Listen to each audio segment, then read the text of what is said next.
नमस्कार विद्यार्थी मित्रों, 12th साइंस बायोलॉजी में આપણે છઠ્ઠું ચેપ્ટર આનુવંશિકતાનો આણ્વીય આધાર એમાં છેલ્લે આપણે ચર્ચા કરી ડીએનએ વિરુદ્ધ જનીન દ્રવ્ય આરએનએ। એટલે કે ડીએનએ અને આરએનએ બંને જનીન દ્રવ્ય તરીકે જ છે, પણ વધારે જો પેલા તો પ્રોટીનને જનીન દ્રવ્ય માનવામાં આવતું। ડીએનએ આપણે જે ખાસ કરીને ગ્રિફિથ અસર બેક્ટેરિयल रूपांतरण थयो, पछी हर्षी अने चेज़नो जे प्रयोग आव्यो बेक्टेरियोफेज उपर, बराबर। अने ग्रिफिथ रूपांतरण पछी जे खास करीने झेरी बेक्टेरिया ने मारी नाख्या गरमी एमांथी क्यू द्रव्य बिनझेरी बेक्टेरिया अंदर दाखल थयुं, एटले के R strain बिनझेरी bacteria मांथी a strain नी अंदर फेरवाय छे। एटले त्यार पछी प्रोटीन सिवाय बीजू क्यू एना हरीफाई में हतुं तो कि डीएनए छे ई आनुवंशिक द्रव्य जनीन द्रव्य छे, पण ई संपूर्णपणे स्पष्ट हतुं नहीं। आपणे 1865 नी अंदर जे खास करीने मेंडले जे बधा प्रयोग कर्या हता, एक संकरण द्विसंकरणनो प्रयोग, त्यार पछी छेक घणा बधा वर्षो सुधी आनुवंशिक द्रव्य क्यू छे ई संपूर्णपणे आपणे स्पष्ट हता नहीं। पण हर्षी अने चेज़ना प्रयोगना आधारे जे खास करीने बे अलग अलग प्रकारना बेक्टेरियोफेज एने ई कोलाई बेक्टेरिया अंदर वायरस ने दाखल कर्या। एमां एकनी अंदर सल्फर थी एने खास करीने अने एकनी अंदर नाइट्रोजन जे छे ई रेडियो एक्टिव नाइट्रोजन अने सल्फर वाळा एना आधारे नक्की थाय छे के आनुवंशिक द्रव्य क्यू छे डीएनए। पछी आनुवंशिक द्रव्यना गुणधर्मो आपणे छेल्ला लेक्चरमां लीधा के जनीन द्रव्य छे ई एक तो केवुं होवुं जोईए तो के ई पोते ज एना जेवुं ज बीजुं नवुं जनीन द्रव्य बनावी शकતું होवुं जोईए, એટલે કે દ્વિકૃત ડુપ્લિકેશન થવાની क्षमता ધરાવતું હોવું જોઈએ। આપણે ડીએનએ નું ડુપ્લિકેશન હવે જોવાનું છે ટૂંકમાં। એક ડીએનએ હોય, કારણ કે એકમાંથી બે કોષ બને તો આપણે દ્વિકીય કોષ હોય, આપણે જાણીએ છીએ કે અડધા રંગસૂત્ર હોય, દાખલા તરીકે આ શુક્રકોષ છે અને આ અંડકોષ છે, એનું ફલન થાય એટલે આ જે કોષ બને એ કેવો કહેવાય? દ્વિકીય। આ બે એકકીય કહેવાય અને આ કેવો ગણાય? દ્વિકીય। પછી એનું કોષ વિભાજન થાય तो एक मांथी केटला कोष बने? बे। बे मांथी केटला बने? 4। 4 मांथी केटला कोष बने? तो कि 8। आज ये बधा एक मांथी आपड़ा जीवननी शरूआत केटला कोषथी थाय? एक कोष, जेने फलितांड कहेवामां आवे। शुं कहेवामां आवे? ने पछी आपड़ा शरीरनी अंदर केटला कोष छे? 10 नी उपर 14 घात कोष। तो आटला बधा जे कोषो छे ई केटला कोषमांथी बने छे? एक ज कोषमांथी बने छे। तो एकमांथी असंख्य कोषो बने छे। तो आ जे असंख्य कोषो बने तो ई बधानी अंदर जनीन द्रव्य केवुं होय?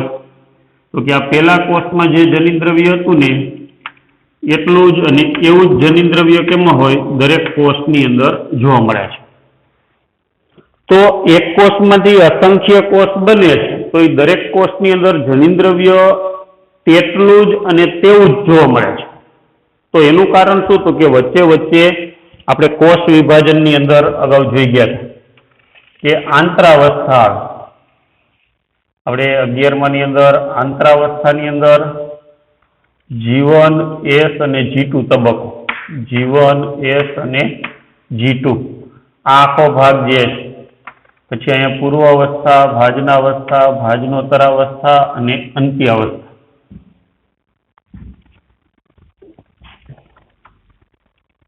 એકમાંથી બે કોષ બને એ ઘટનાને આપણે શું કીધું હતું? કોષ ચક્ર તરીકે ઓળખાયું।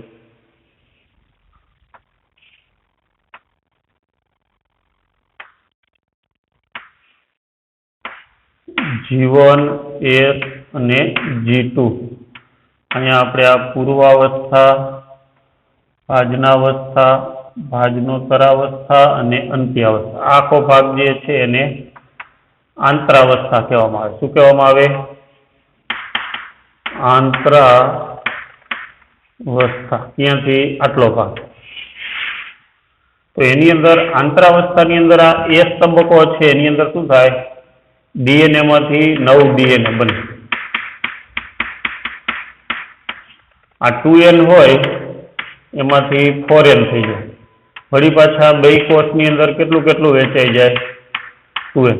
ટૂંકમાં જનીન દ્રવ્ય કેવું થઈ જાય? ડબલ થઈ જાય. એકમાંથી બમણું થઈ જાય. બરોબર? કેમાં? એસ તબક્કાની અંદર. ને વળી પાછું નવા કોષ બને ત્યારે એટલું ને એટલું જનીન દ્રવ્ય એમાં આવી જાય. વળી અહીંયા વચ્ચે આંતરાવસ્થા આવે. આંતરાવસ્થામાં ડબલ થઈ જાય. વળી પાછા નવા કોષમાં એટલું ને એટલું. એટલે જનીન દ્રવ્ય છે એ ડુપ્લિકેશન કરી શકે અથવા તો એકમાંથી ડબલ થઈ શકે છે. તો ત્યાર પછી આપણે આરએનએ વિશ્વ છે એની ચર્ચા કરવાની છે, અથવા તો આરએનએ છે એના વિશે ટૂંકમાં આપણે જોવાનું છે.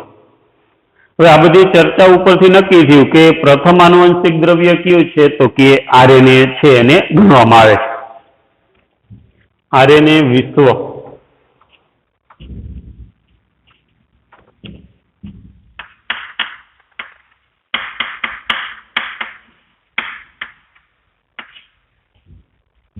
હવે ઘણા ઉપરોક્ત ચર્ચાના આધારે પ્રથમ આનુવંશિક દ્રવ્ય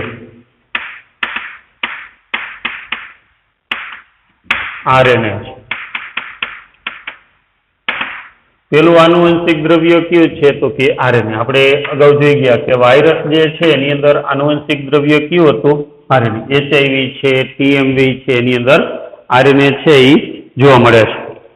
હવે આરએનએ આનુવંશિક દ્રવ્ય છે અને એ ખાસ કરીને જીવનની આવશ્યક ક્રિયાઓ, ચયાપચય, ભાષાંતર, જોડાણ, એ બધા છે એ આરએનએના અંતર્ગત વિકાસ પામે છે.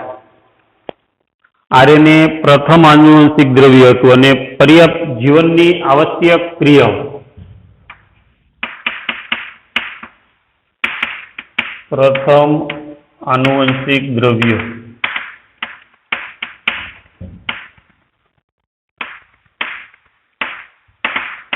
જીવનની આવશ્યક ક્રિયાઓ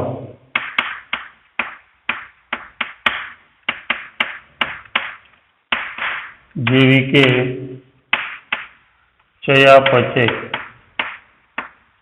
ભાષાંતર, જોડાણકર્તા વગેરે આરએનએના અંતર્ગત વિકાસ પામે છે. જનીન દ્રવ્ય બે છે, ડીએનએ જનીન દ્રવ્ય છે અને આરએનએ પણ જનીન દ્રવ્ય. પણ પેલું આનુવંશિક દ્રવ્ય કયું બેનું હશે? આરએનએ.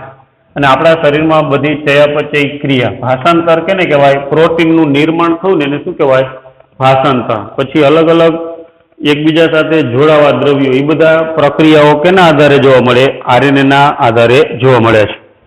એટલે આરએનએ છે એ એક ઉત્પ્રેરક તરીકે પણ કામ કરે છે. એટલે કે ઉત્સેચક. આરએનએ એ કેટલીક રાસાયણિક પ્રક્રિયામાં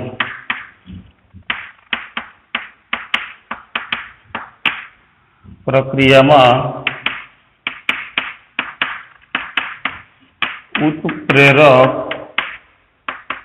અણુ તરીકે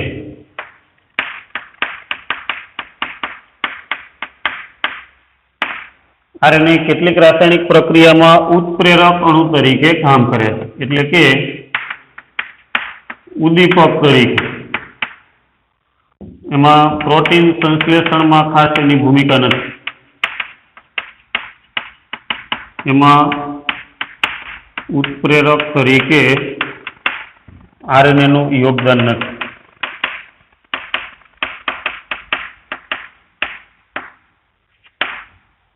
ઉદ્દીપક તરીકે કાર્ય કરે છે.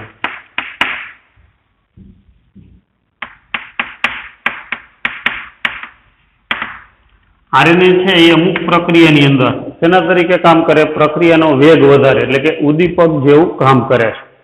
પણ પ્રોટીન સંશ્લેષણની અંદર આરએનએ છે એનું ઉત્પ્રેરક તરીકે કોઈ યોગદાન છે નહીં.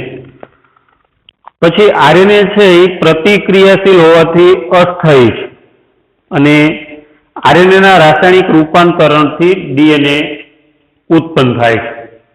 આરએનએ એ પ્રતિક્રિયાશીલ હોવાથી અસ્થાયી છે અને આરએનએ ના રાસાયણિક રૂપાંતરણથી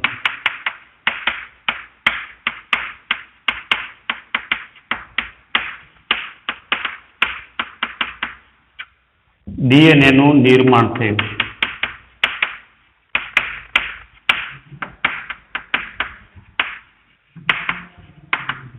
તેથી તે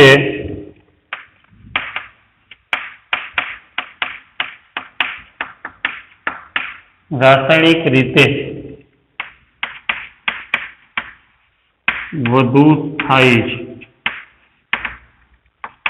આરએનએ છે એ રાસાયણિક આરએનએ નું થોડોક ફેરફાર થયો રસાયણ અને એમાંથી શેનું નિર્માણ થયું? ડીએનએ. એટલે ડીએનએ છે એ આરએનએ માં ફેરફાર થવાથી બને એટલે એ વધારે રાસાયણિક રીતે થયું છે. પછી ડીએનએ ના બેવડા કુંતલ અને પૂરક કુંતલો છે, એટલે સમારકામના પ્રક્રિયાઓના વિકાસથી થતા પરિવર્તન પ્રત્યે પ્રતિરોધી છે. ડીએનએ ની અંદર બેવડી કુંતલમય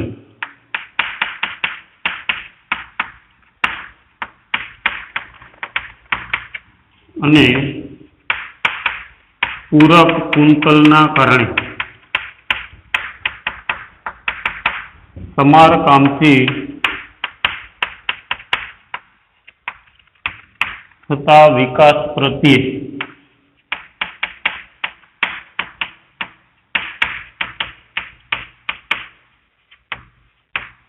ટૂંકમાં સમારકામ માટે વધારે કોણ યોગ્ય છે? આરએનએ. બીજી વખત ધ્યાન આપો, આરએનએ વિશ્વ પ્રથમ આનુવંશિક દ્રવ્ય કયું? તો કે આરએનએ. આરએનએ છે એ પ્રથમ આનુવંશિક દ્રવ્ય અને જીવનની આવશ્યક ક્રિયાઓ જેવી કે ચયાપચય, ભાષાંતરણ, જોડાણ કરતા એ બધા કેના આધારે વિકાસ પામે? આરએનએ ના આધારે. પછી કેટલીક રાસાયણિક પ્રક્રિયામાં આરએનએ છે એ ઉત્પ્રેરક અણુ અથવા તો ઉદ્દીપક તરીકે પણ કામ કરે છે. પણ પ્રોટીન સંશ્લેષણની અંદર એના ઉત્પ્રેરક અણુ તરીકે કોઈ ખાસ ભૂમિકા નથી.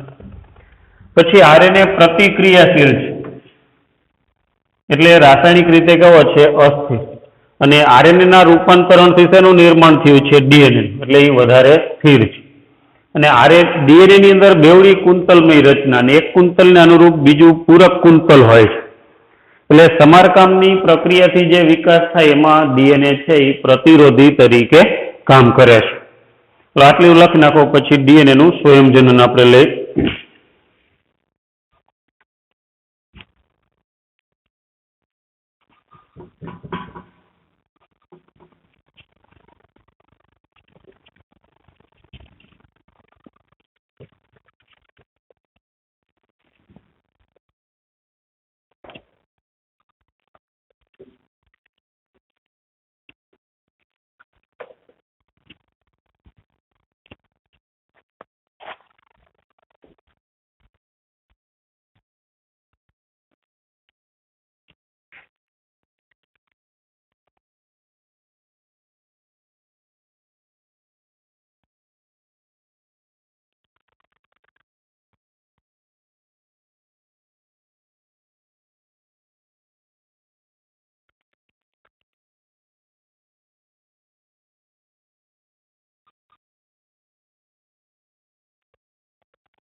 લખાઈ ગયું. ત્યાર પછી આપણે ડીએનએ નું સ્વયંજનન જોઈએ.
પછી સ્વયંજનન.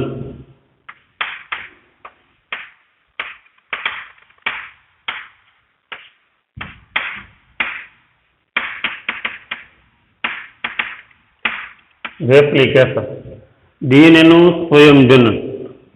હવે ડીએનએ ની બેવડી કુંતલમય રચના એ કોણે આપી? તો કે વોટસન અને ક્રિકે આપી. બરોબર. અને ત્યાર પછી ડીએનએ ના સ્વયંજનન છે એની યોજના પણ રજૂ કરે છે વોટસન અને ક્રિક. જો આપણે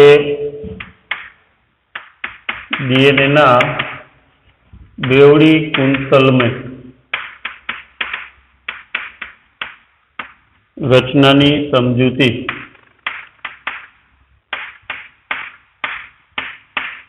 વોટસન અને ક્રિકે આપી.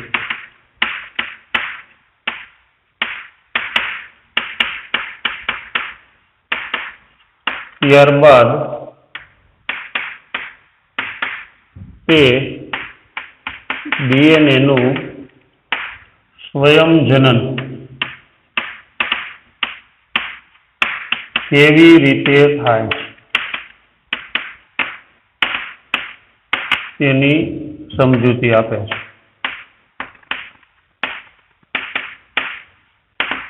હવે ડીએનએ ની અંદર બેવડી કુંતલમય રચના આપણને ખબર છે કે ડીએનએ ની અંદર એકબીજા સાથે અમડાયેલી રચના. બરોબર. હવે એની અંદર અહીંયા એડિનિન હોય તો સામે થાઇમિન, ગ્વાનિન હોય તો સાઇટોસિન, સાઇટોસિન તો ગ્વાનિન, ગ્વાનિન તો સાઇટોસિન, એડિનિન તો થાઇમિન.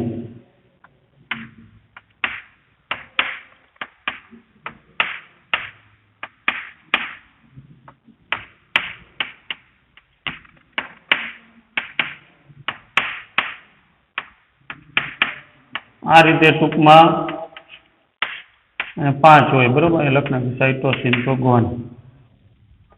હવે એમાં વોટસન ક્રિકે શું કીધું કે બે શૃંખલા એકબીજાથી છૂટી પડે. આ એક શૃંખલા કહેવાય. એને અનુરૂપ બીજી જે શૃંખલા છે એને આપણે પૂરક શૃંખલા કહીશું. આ પૂરક શૃંખલા. તો બે શૃંખલા છૂટી પડે. અહીંયા આપણે અનુમાન લખના adenine, thymine, guanine, cytosine, cytosine, guanine, thymine, adenine, adenine, thymine, cytosine, guanine, cytosine, guanine, thymine, adenine. બરાબર. એકને અનુરૂપ બીજી આ પૂરક શૃંખલા આપણને ક્રમ ખબર પડે. એક ન્યુક્લિયોટાઇડ નો ક્રમ ખબર હોય તો તેનો ખબર પડી જાય આપણને સામે કઈ હોય. બરાબર. વોટસન અને ક્રિકે શું કીધું કે એક શૃંખલા છે એને અનુરૂપ બીજી શૃંખલા હોય અને એ બે શૃંખલા એકબીજાથી કેવી પડી જાય? છૂટી પડી જાય. અને આને અનુરૂપ નવી શૃંખલા અહીંયા બની. જો એડિનિન છે તો અહીંયા શું આવશે? થાઇમિન. ગ્વાનિન તો સાઇટોસિન, સાઇટોસિન તો ગ્વાનિન, થાઇમિન તો એડિનિન, એડિનિન તો થાઇમિન, સાઇટોસિન તો ગ્વાનિન, સાઇટોસિન, ગ્વાનિન, થાઇમિન તો એડિનિન. જો આ બેનો જે ક્રમ હતો એવો ને એવો અહીંયા થઈ ગયો. એડિનિન થાઇમિન હતા તો એડિનિન થાઇમિન, ગ્વાનિન સાઇટોસિન હતા તો ગ્વાનિન સાઇટોસિન, સાઇટોસિન ને ગ્વાનિન હતા તો સાઇટોસિન ગ્વાનિન. એવી જ રીતે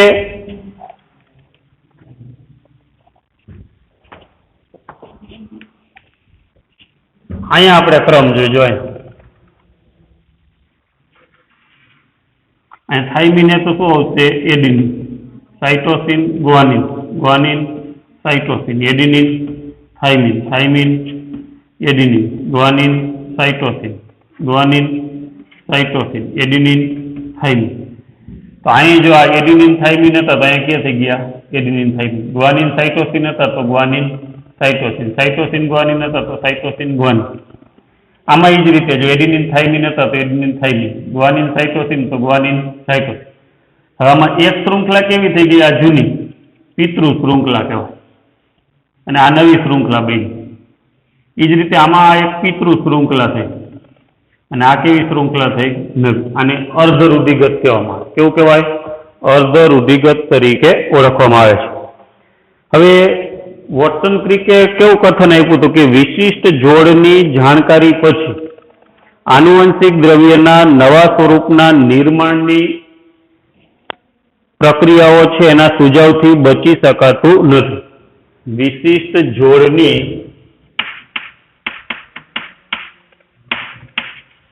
જાણકારી પછી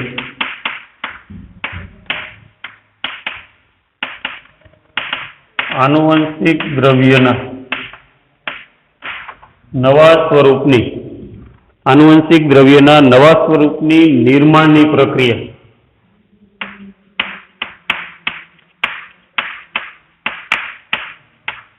નિર્માણની પ્રક્રિયાના સુજાવથી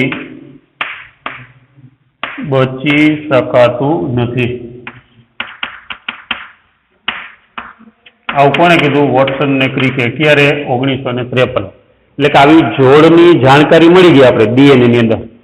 પછી એકમાંથી નવું કઈ રીતે બને એ પ્રક્રિયાની માહિતી મેળવવાથી હવે આપણે બચી શકાય એમ નથી, અથવા એ જાણકારી આપણને મળી શકાય છે.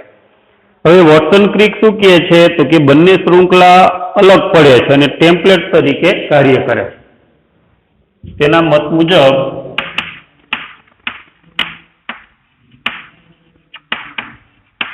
બંને શૃંખલા એકબીજાથી અલગ પડે છે અને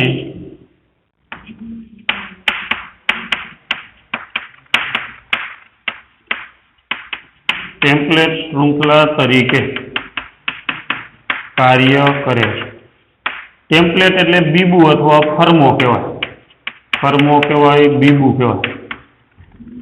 જો આ બે જુદી પડી ગઈ. આ ટેમ્પલેટ તરીકે કામ કરે એટલે કે આને અનુરૂપ આ નવી શૃંખલા છે એનું નિર્માણ. આ ટેમ્પલેટ તરીકે કામ કરે એને અનુરૂપ નવી શૃંખલા બની અને અર્ધ રૂઢિગત તરીકે ઓળખવામાં આવે છે. સ્વયંજનન પૂરું થાય, જો આખી શૃંખલા બની જાય, સ્વયંજનન પૂર્ણ થયા બાદ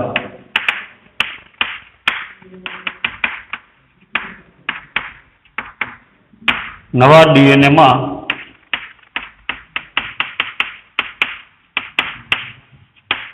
એક પિતૃ શૃંખલા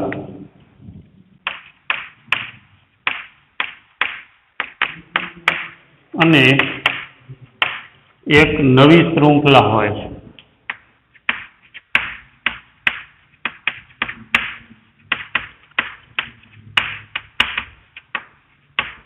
જો પિતૃ તરીકે કામ કરે, અહીંથી આટલો ભાગ જોઈ લો તમે, તો આમાં એક આ પિતૃ શૃંખલા અને આ કેવી થઈ?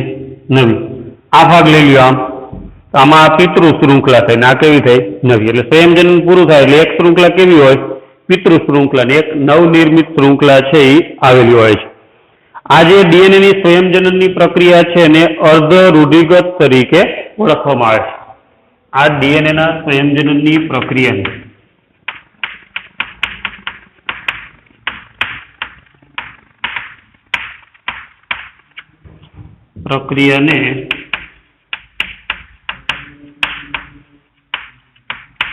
અર્ધ રૂઢિગત તરીકે ઓળખવામાં આવે છે.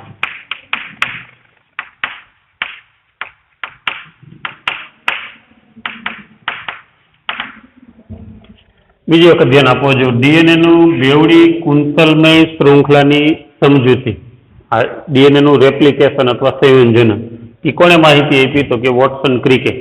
પેલા એને બેવડી કુંતલમય રચનાની સમજૂતી આપી અને પછી એમાંથી નવ ડીએનએ કઈ રીતે બને એની સમજૂતી આપે. એના મત મુજબ કઈ રીતે લખ્યું તો કે ડીએનએ ને વિશિષ્ટ જોડની જાણકારી મળ્યા પછી આનુવંશિક દ્રવ્યનું નવ સ્વરૂપ કઈ રીતે બને એના સુઝાવથી હવે બચી શકાતું નથી. એને એમ કીધું કે બંને શૃંખલા એકબીજાથી કેવી પડે તો કે એ છૂટી પડે છે અને ટેમ્પલેટ શૃંખલા તરીકે વર્તે છે. બંને શૃંખલા છૂટી પડે અને આને ટેમ્પલેટ કહેવાય, ફરમા તરીકે. આને અનુરૂપ અહીંયા બીજી બની, આ ટેમ્પલેટ કહેવાય, એને અનુરૂપ અહીંયા નવી બને છે. સંયોજન પૂરું થાય એટલે નવા ડીએનએ માં એક કેવી હોય, આ પિતૃ શૃંખલા, ને એક નવનિર્મિત અથવા તો નવી શૃંખલા આવેલી હોય. એક જૂની હોય ને એક નવી બને એટલે એને અર્ધ રૂઢિગત તરીકે ઓળખવામાં આવે. કેવું કહેવાય? અર્ધ રૂઢિગત. એટલે કે એક પિતૃ ડીએનએ, એક શૃંખલા કેવી છે પિતૃ ડીએનએ ની, એક કેવી નવી. આમાં એક પિતૃ ડીએનએ ની એક નવી એટલે એને અર્ધ રૂઢિગત તરીકે ઓળખવામાં આવે છે. હાલો સ્વયંજનન એના વિશે લખ નાખો આટલું.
ડીએનએ નું સ્વયંજનન એના વિશે આપણે ટૂંકમાં માહિતી જોઈ. કોને સમજૂતી આપી? વોટસન અને ક્રિકે. ડીએનએ ની રચના પણ વોટસન અને ક્રિકે સમજાવી અને ડીએનએ નું રેપ્લિકેશન અથવા તો સ્વયંજનન એની માહિતી પણ વોટસન અને ક્રિકે આપી.